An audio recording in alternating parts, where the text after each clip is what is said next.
Welcome back to the Ross Bolen podcast. I am your host, Ross Bolen, and to continue our streak of piping hot guests, today I'm going to be joined via Zoom by writer, comedian, middle American icon, and author Mike Burns. We're going to get right into it because it's been way too long since I got to talk with this gentleman. But first, today's episode is brought to you by Birddogs. Birddogs, making the most comfortable shorts in the world with the built-in underwear that you know and love for living life and making love. It's like, why wear shorts with underwear when you can wear even better shorts with built-in underwear, thus creating less laundry, thus saving the planet, thus making you a hero who is also better looking and more comfortable. Birddogs, you silly bastard, but did you know they make pants as well? Pants for golf, pants for play, pants for work. Their new joggers are next level comfortable, and everybody will think you're wearing some kind of designer name brand pants that aren't Birddogs, that are as comfortable as they are and lacking in underwear as they are, with the built-in underwear, I should say, so that you don't have to wear underwear. You are lacking in underwear.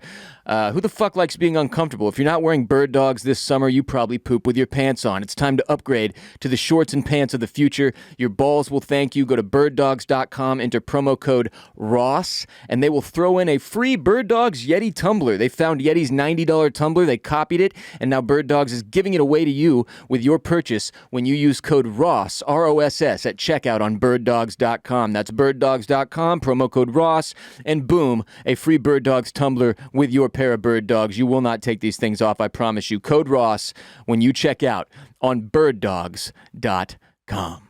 Mike, welcome back, sir. It has been a long time. Actually, the last time we spoke was in 2019, and we got into your career story from designing baby clothes to stand-up comedy, the creation of the infamous Dad Boner Twitter feed, and Carl, TV and book deals, all that good stuff. And a lot has changed since then. For example, you were still living in L.A. at the time, and I believe you have since abandoned the City of Angels. I ran away. I had enough. There's a lot of different circumstances that all added up to me packing up a biggest SUV I could rent and driving away. Yeah, what made you decide to move from LA, and where are you at now? I felt really just stagnant in Los Angeles. Getting a job became harder and harder. I went through a breakup during COVID, like a lot of people did. I did too. And it really dropped the hammer on things that were fragile. And there's some health problems in my family. So it made sense for me to come back here and regroup. I considered going to places like Charlotte. I considered going to Detroit, to Chicago, and I had some jobs that were available for me there. And after I was in this small town, man, I got a nice loft apartment in this old 1800s cigar factory that I love. Best apartment I've ever had. And I don't see me leaving at any time. So you went the Dave Chappelle route of packing up and moving to a small town that you could make yourself at home. I did. And it's affordable. You know, when you live in a place like LA, or when I lived in New York, you're always scratching to try and rub nickels together. No matter how much money you make, you think you're successful, but you bleed out all the time unless you're pulling down $1 million a year. And I don't have that anxiety or stress. And, you know, like you understand what it's like to be non-functional when the anxiety and depression is so heavy. And I just don't have very much of that anymore. Yeah, I'll be honest with you, man, that's always been a really tempting concept for me because I grew up in Houston, Texas, huge city, obviously, massive, sprawling metropolitan area. But I went to school for college in San Marcos, Texas, which at the time was a very small college town, and just the vibes in the hill country and the way of life in the hill country there is so much slower and more relaxing than what I was used to. Now, after school, I moved to Austin and immediately entered the rat race that I haven't exited since. And being just over a decade into that, like at 34 years old, I mean, I can already feel it wearing me down, where I'm like, I'm looking for the exit, right? Because like you said, it's no matter how much success you have or money you make or whatever, like you never really find any comfort in that because everything just keeps getting more expensive. And then you've got all these other things like, now I have a house and a car, and those things cost money. And it's just the never ending pileup of that anxiety that kind of eats away at you over time. Yeah, it And I think that places like LA, as much fun as they are, there's this, and I truly believe in like the flow of energy that affects your body and the molecules that we're made up with. And there's a lot of negativity there. There is traffic jams, angry people. There's a houselessness problem that is rampant that no one's doing anything about. The cops are dirty. Everything's hostile all the time. And I don't feel that here. I feel, as much as some of these smaller Michigan towns have their own problems, I find that everyone is pretty affable, pretty kind and nice. And when I walk into my local little watering holes that I've become regular at, I walk in and, hey, Mike, and they're happy to see you. And a drink is $3 instead of $9. I don't have that constant bombardment of stress. And COVID taught everyone that because of the magic of things like this Zoom that we're using right now to communicate on, I can pitch TV shows, I can do all my podcasts, I can take meetings, all the exact same way that I was doing in LA, which was bleeding me out and making me want to literally hang myself on several instances. Like and now I look back, I'm like, what were you doing? I had to get old enough and mature enough and brave enough and not give a fuck enough about what anyone thought about me for doing this.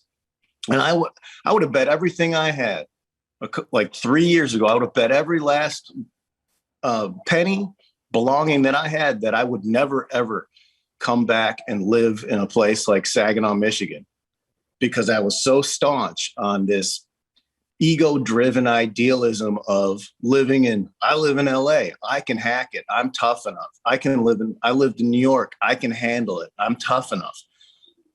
And as you get older, you wear whatever you want, you do whatever you want, because you just don't fucking care what anyone thinks, as long as you are happy. And now sometimes I have to actually stop and admit to myself out loud that I'm happy, because I'm so conditioned to be stressed and miserable all the time. Brother, I am learning that lesson right now. Like, that's a thing for me that is incredibly difficult. Like, actually, right before you and I started recording, you're like, how you doing, man? I was like, it's fucking Monday. I'm getting my ass kicked.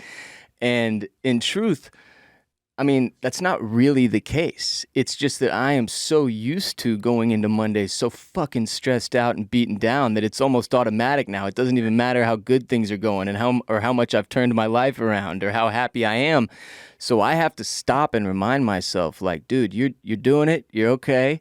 You're in a good place. Like, this is not a year ago for me, and especially after you go through something like I think all of us in society have over the past couple of years, the trauma of enduring the pandemic and what it's done to all of our lives and how it's changed everything. You get set in your ways of like that misery and of that unhappiness, and you kind of bring it on yourself. And that's something that, man, it's a fucking battle for me, like every single day now, to remind myself I worked so hard to get here. If I'm not going to enjoy it, what the hell was the point? Right. And it's all yours, and there's something that's comforting in that.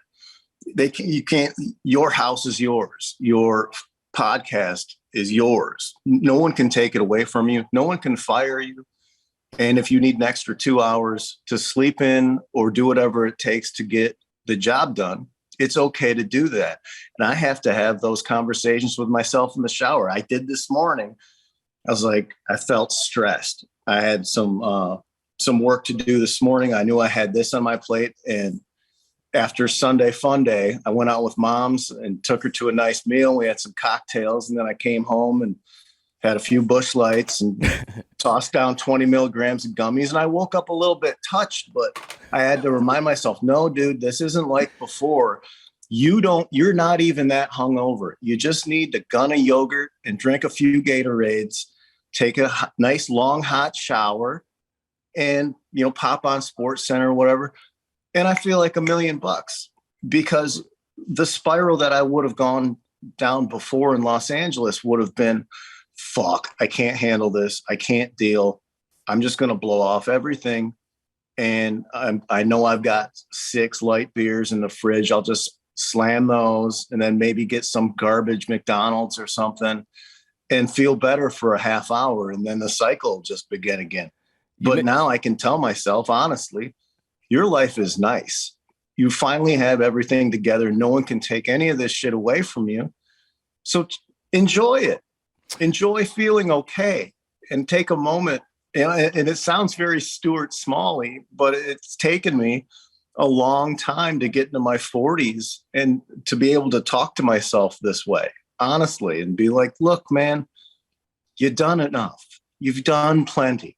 Just keep going and get by and be happy. And there's no price you can put on happiness. And there's no price that I can put on not feeling crippling anxiety.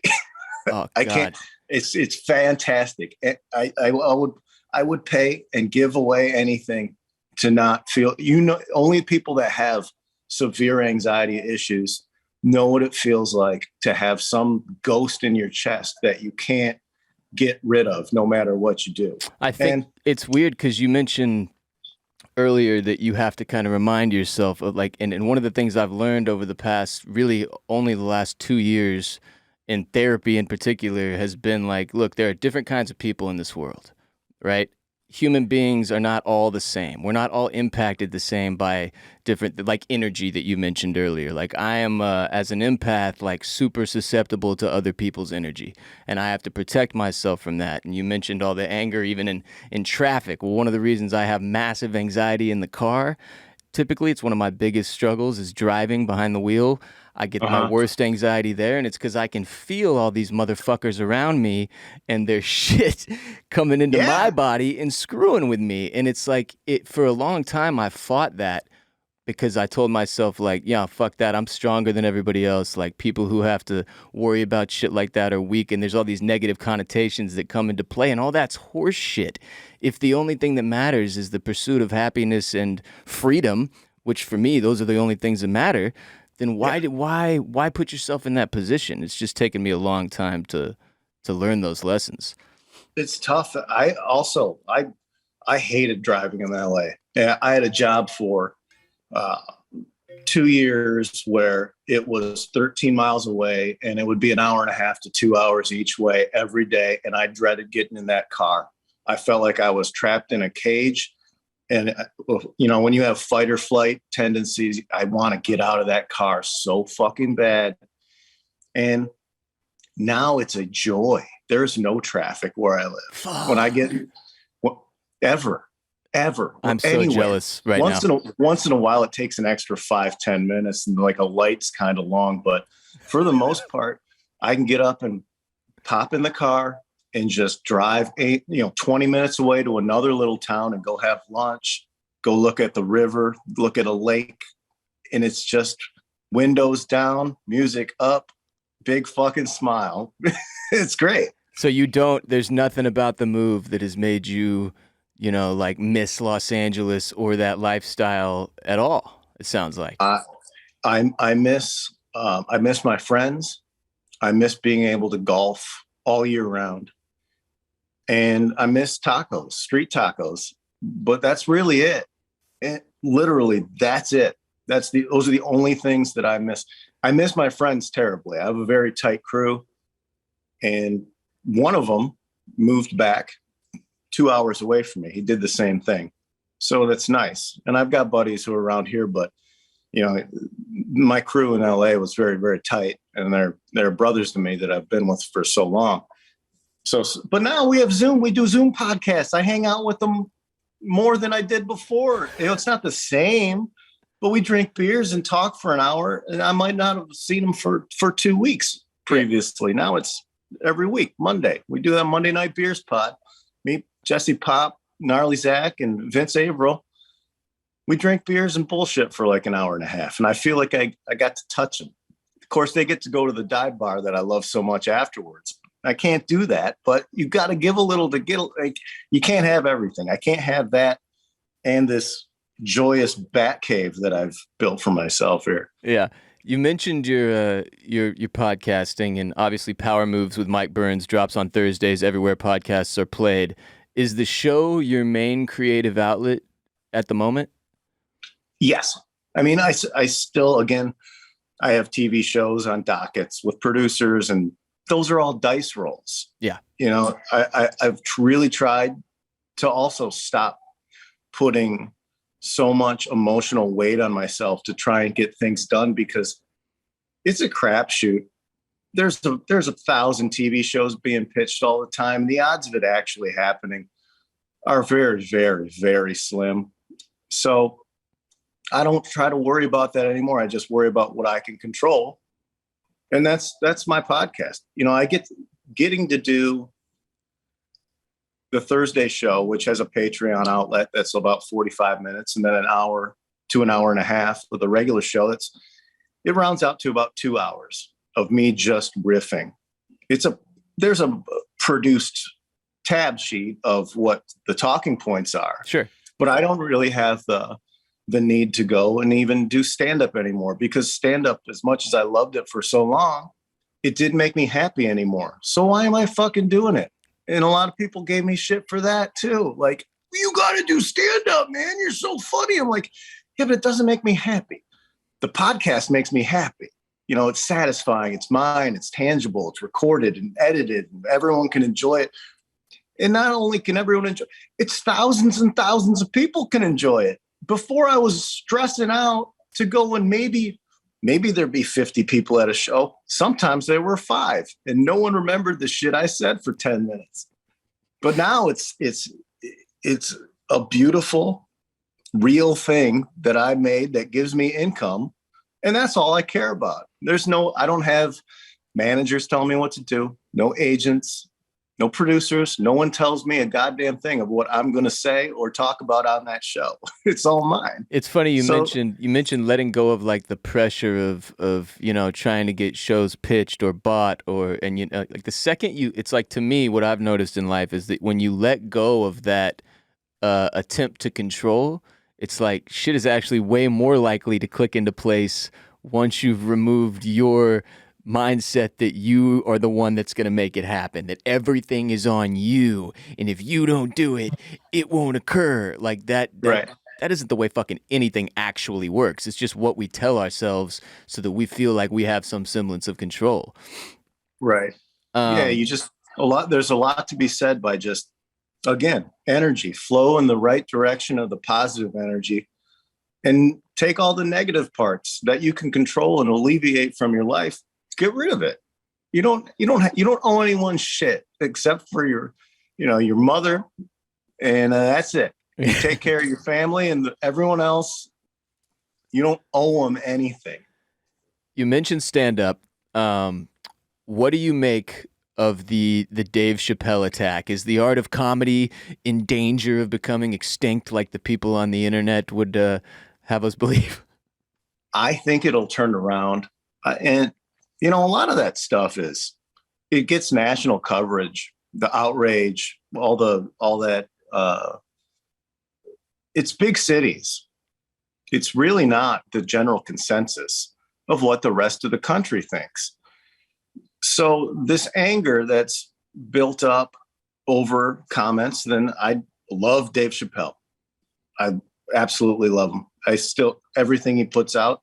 I don't watch very much stand-up, but there's a Dave Chappelle special. I'm going to watch it. I'm going to have a good time. Bowl of popcorn and a big smile on my face. But yeah, we've reached a point where that's dangerous. Like, there's something really bad is going to happen at some point. It will, and that'll be another slap in everyone's face to try and find a more common, peaceful solution to things. But I don't see it happening. It's just the way society is now. Everyone is their fingers are all on the trigger all the time. Yeah, when the Will Smith slap deal occurred, and there was this widely shared take by many different people that, oh, this is going to make stand-ups unsafe. I kind of laughed it off. I was like, that's fucking absurd. And then after the Dave Chappelle thing, getting tackled by a guy or slapped by a guy is one thing, but this motherfucker had a gun that turned into a knife on him, Right. which is just not only the most absurd choice of weapon ever, but that's a legitimate, like, people are laughing at it and whatnot, but it's like, yo, Dave could have been murdered right there, like in front of all these fucking people. And now my mentality has kind of shifted away from, okay, that's horse shit, there's not going to be this huge, like, impact on the comedy community, to, all right, actually, this might take a little while to get back to normal, because people, like you said, it's that buildup of anger, frustration, just throughout the whole of society, related to all the different ways that we're divided at this point, whether it be politically or religiously or sexually or whatever the fuck, and everybody has to, when you go to a show, it's like shared, right? You spoke on the energy thing earlier, and then there's all these people in one place who can feel each other,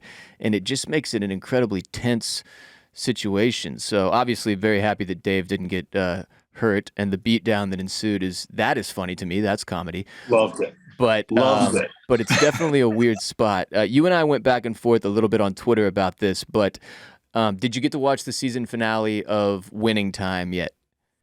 Yes, watched it last night. Awesome. We're talking about Winning Time, the rise of the Lakers dynasty on HBO. Okay, so the fact that Jerry West is as upset as he is about the show and his depiction in it is absolutely hilarious to me, because I never gave a shit about Jerry West, right? He was just the logo. I didn't know anything about the man's game. I'm not old enough to really have known his story. Now, having watched Winning Time, this guy's like just rapidly ascending up the ranks of my favorite players of all time. I'm like, now I want to see the actual Jerry West talk, right? Right. Yeah. Did you know much about him before the show? No, I talked about this on my program. I didn't know jack shit about Jerry West, except for he was the logo, the NBA logo.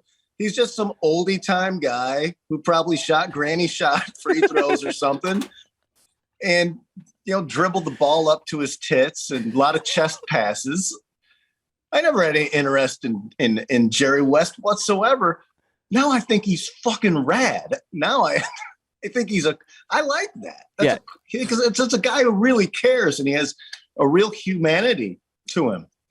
It's a guy with mental issues and stress issues. Like, I can relate to that. He feels very real.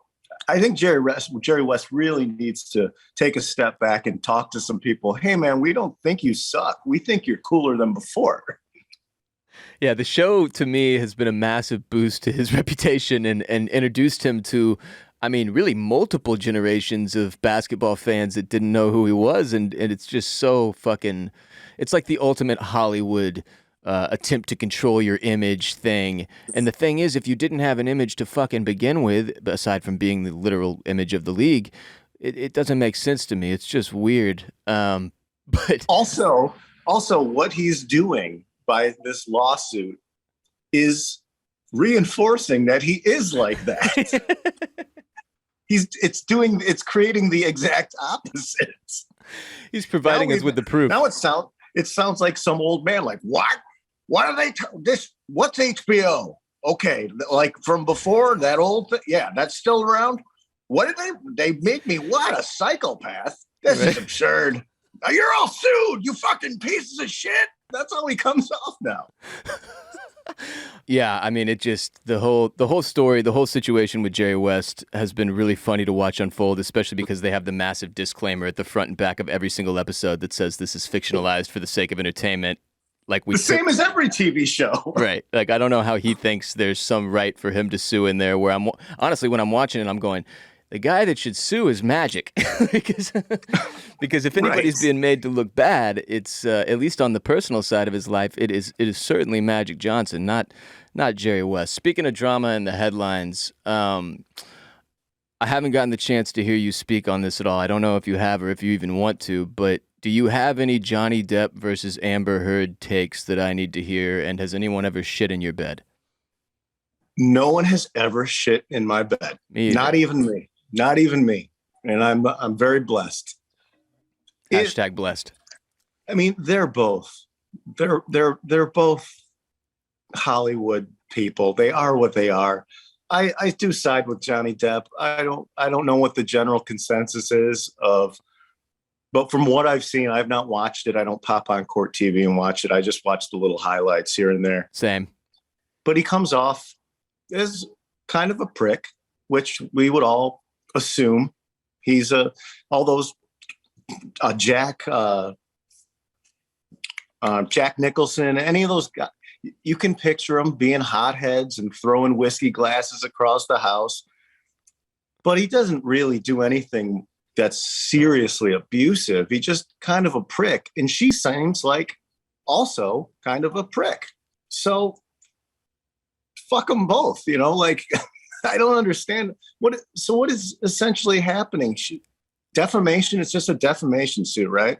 Basically, I mean, he's claiming, tens and tens and tens of millions of dollars in losses because he believes that as a result of her claims of abuse and the picture she painted of him anonymously, I might add, in the media, that he lost out. Basically, his career was destroyed. And then her countersuit says that him claiming that has destroyed her career. And to your point, it really is just like this shit-slinging contest where I have absolutely no idea how a judge is supposed to sit there and decide which of these two assholes is more guilty of being an asshole when they both clearly were in some way, shape, or form at least mildly abusive to each other. Now, if that was all caused by one or the other, I'm not sure any human being can prove that without like video footage of their entire lives, which they don't have. Right. It's like, it seems just throw it out of court. It seems like a waste of everyone's time. Like, you shit in his bed and you flicked cigarette butts at her. You guys both suck. You're gone. There's one clip where they're going back and forth in some fight, and it just ends with him saying, "Shut up, fat ass." And I saw that. It's bad, but it's so funny. It's so juvenile. And she's not a fat ass, right. But you knew that bit her so bad because she probably gained 13 ounces or something. And now he's just picking her apart. Like, Johnny Depp is no longer some Adonis. Right. But I just love, shut up, fat ass. Yeah, and then he went back to playing guitar and smoking 8 cigarettes at a time or something. Everybody knows like a toxic couple that where you just like pray these two will walk away from each other. Like, these people are not good for each other and all they do is make each other the worst version of themselves. And it's like we're watching the ultimate edition of that unfold on public television. Is just like, dude, god damn it. On top of everything else, do we really fucking need this reminder that human beings can be so incredibly shitty to each other? So thank you to Johnny Depp and Amber Heard for that. It is he genuinely seems to enjoy being there, which that's strange to me. Like, Johnny Depp's whole day is sitting in a courtroom now, and he puts on his vampire outfit, and then he big smile on his face, and like, this is what you do all day, is sit in a fucking Johnny Depp, one of the greatest actors of our generation, is on TV all day in a courtroom, smiling and laughing about shit bed stories. Again, the vampire outfit with the 85 earrings, like, it's so absurd. It's a circus. It's there's a lot of bad things in this world right now. And I think that it's probably really welcome to a lot of people. Yeah. It is Mental Health Month this month of May, as it is every year.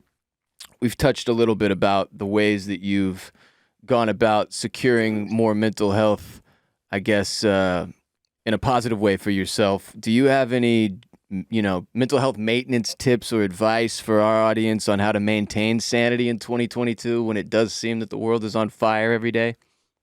My biggest thing is go to the gym. Join a gym, go to the gym.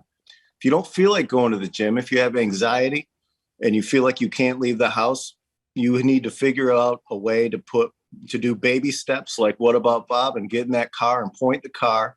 And you might have something else that you do that isn't the gym, but it does give you all free endorphins. You always feel good. 15 minutes in, you might have a severe panic attack and you want to leave Planet Fatness.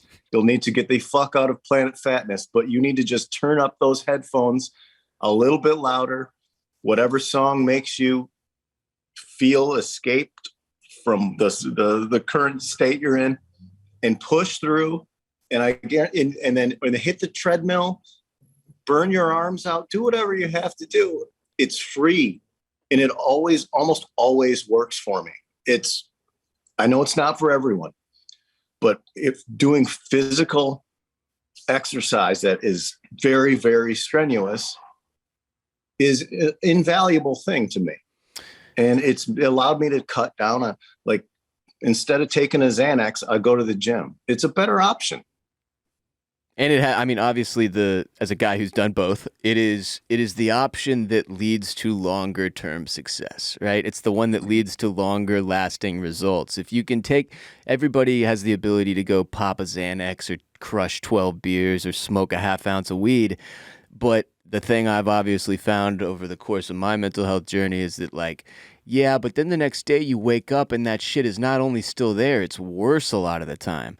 Now, whereas when you go to the gym, and for guys like you and me who, speaking about all the energy stuff and all the negativity you can pick up being around too many people or really any people at all, the gym burns that shit off. It's like the only thing, and it could be running. It doesn't have to be that you go lift heavy weights or whatever, but it's the only thing I've found. Yeah, man. I mean, just getting outside is something that so many of us fail to do enough in 2022, and it helps you release all that shit that makes you feel bad and gives you anxiety and all the self-loathing that comes with it.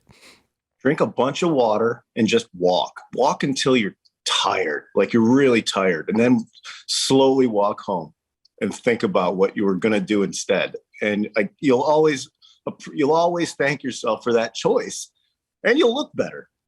Much better. There's nothing worse than I'm a little puffy today, but when you're hungover and you go too hard and you've just beaten yourself, sometimes you look in the mirror and you look like shit. Like, you look like a fucking bloated junkie. You've been eating garbage food to try and make yourself feel better. You ate Burger King and then you had 12 beers and you're stoned and you look terrible. No one's going to want to be around you. Chicks ain't going to want to fucking hang out with you, dude. Go to the gym, look better, get some exercise, get some sun on your face. It makes everything a little bit harder when you've got to look yourself in the mirror when you're brushing your teeth in the morning and you just go, oh, God damn it. I suck. Yeah. Have you watched the Ben Affleck, The Way Back film? No, I have not. It's very good. I think it is the most accurate, one of the most accurate depictions of alcoholism that I've ever seen. Because it's Affleck. And I think what he's doing is just showing everyone, well, this is how bloated Ben starts the day. This is how bloated Ben goes to work. Drinking beers in the shower. I've done that. Fucking bad news. Dude, ripping a case of beer in a night. Just this real methodical. There's a scene, he just one after the other. And it's just like, yeah. That's when it gets bad. You're doing shit like that on a daily basis. That meme of him that's like it's Affleck like outside of either his apartment or a studio session or something, where he's standing on the sidewalk with his eyes closed and his head just facing the heavens with a cigarette in his hand is all time. Yeah, I've been that dude I was that dude for a very, very long time. I'll have to check out The Way Back though. Thank you for the recommendation. And Mike, thank you for taking the time today. Can you hit us with the plugs, let the people know where to follow you and how we can support you? You can follow me on Twitter at Pizza Nachos 69. You can follow at Dadboner, and anywhere you can subscribe to a podcast. Please subscribe to Power Moves with Mike Burns. It's really foul-mouthed. It's very, very funny. It's very fast, and it's all dirtbag behavior that is meant to make you smile instead of be pissed. That's my whole purpose with that show is I want people to laugh at the bad things that happen in this world and take negative energy. Let's turn it into positive energy that brings joy to people's lives instead of it just existing and rotting people away. Love that. At Pizza Nachos 69 on Twitter and Instagram. Power Moves with Mike Burns every Thursday, everywhere podcasts are played. Looking forward to talking to you more soon, sir. Thank you again for today. Thank you, Ross. Peace. Be well. Today's RBP is also brought to you by NordVPN. NordVPN is here to drastically enhance your web browsing experience and data security. No one likes to be watched or tracked, even if they have nothing to hide. That's why it's important you step up your privacy game whenever possible. If you're not using a VPN right now, you are currently open to having your internet data creeped on in a big way. VPN stands for Virtual Private Network. It's a service that protects your internet connection and privacy online, creates an encrypted tunnel for your data, protects your online identity by hiding your IP address, allows you to use public Wi-Fi hotspots safely, and more. VPNs are the only way to be sure that your real location and IP address are hidden, your online data is encrypted, and your browsing history is invisible to your internet service provider and other third parties. Everybody who cares about their privacy should be using a VPN right now, and NordVPN is the best and fastest VPN provider in the business. It's software, not hardware, super easy to use across every major platform, whether it's Windows, Android, iOS, macOS, Linux. Even your Android TV supports NordVPN. You can connect with just one click or enable auto connect for zero-click protection. Personally, I love NordVPN because if you travel abroad, for instance, or you finally get that vacation in, let's say, you can still make sure you have access to your favorite shows and streaming services from your home country on location-based streamers like Netflix using NordVPN. And because at this point, I think it's important we all take our own steps to protect our privacy online. I do not believe big tech will be doing that for us. Grab your exclusive NordVPN deal just for listeners of RBP by going to nordvpn.com/Bolen. That's NORDVPN.com/BOLEN to get a huge discount on your NordVPN plan plus free threat protection plus one additional month for free. This deal is completely risk-free with NordVPN's 30-day money-back guarantee, so you have nothing to lose except a sense of insecurity. There's a link for this deal in the description of this episode. Thank you to NordVPN for supporting RBP. And again, that's nordvpn.com/Bolen, code BOLEN. I want to thank Mr. Mike Burns for joining us again today. At Pizza Nachos 69 on Twitter, at Dad Boner on Twitter, at Pizza Nachos 69 on Instagram. Give that man your support. He deserves it. He's been one of my idols and really indirect mentors for a long time now. Really, really love that guy. Super thankful for the time today. If you want merch, official RBP merch, any of the Bolen Media merch that you could possibly desire is available in one place and one place only. bolenmedia.com/shop. That's bolenmedia.com/shop. And if you're a member of our Patreon at patreon.com/Ross Bolen Podcast, you already know you have a 10% off code to use there in our merch shop whenever you see fit. On Patreon, we release an ad-free premium episode every Friday. In addition to the obvious two that we put on Apple Podcasts and Spotify, that's every single week, a third episode that goes just on Patreon exclusively for our supporters on that platform. It's a minimum pledge of just $5 monthly to ensure our show continues to show and grow, and you get that additional content. It's usually a bit more unhinged than here on our public-facing episodes. So if that's interesting to you, and maybe you had no idea that you've been missing out on 1/3 of the episodes every week for years now, when you join on patreon.com/Ross Bolen Podcast, you immediately gain access to our entire backlog of episodes that you can listen to as long as your heart desires. Also follow us on social media at the Ross Bolen Podcast on TikTok and Instagram, at Ross Bolen Pod on Twitter. Follow me at WR Bolen on Twitter and Instagram. My co-host Jared Borislow, who will be joining me on Friday's episode. Again, I know a lot of you missed J-Bone. Don't worry, J-Bone's still here, just busy working on F1. And we had some guests that became available to us that piled up. So we're giving him the opportunity to focus on Formula Bone, his F1 show. And Jared will join me on Friday on patreon.com/Ross Bolen Podcast for another unhinged ad-free edition of RBP. I mentioned F1 and Jared's show, Formula Bone, the F1 show. It's available wherever podcasts are played. If you love F1, you will love Formula Bone. Follow Formula Bone on TikTok, on Twitter, and Instagram at Formula Bone. And follow Jared at Jared Borislow on Twitter and Instagram as well. That's it for this week. Unless you're on Patreon, we'll be back Friday, of course, with another ad-free exclusive show available only to those on patreon.com/Ross Bolen Podcast, just like every Friday.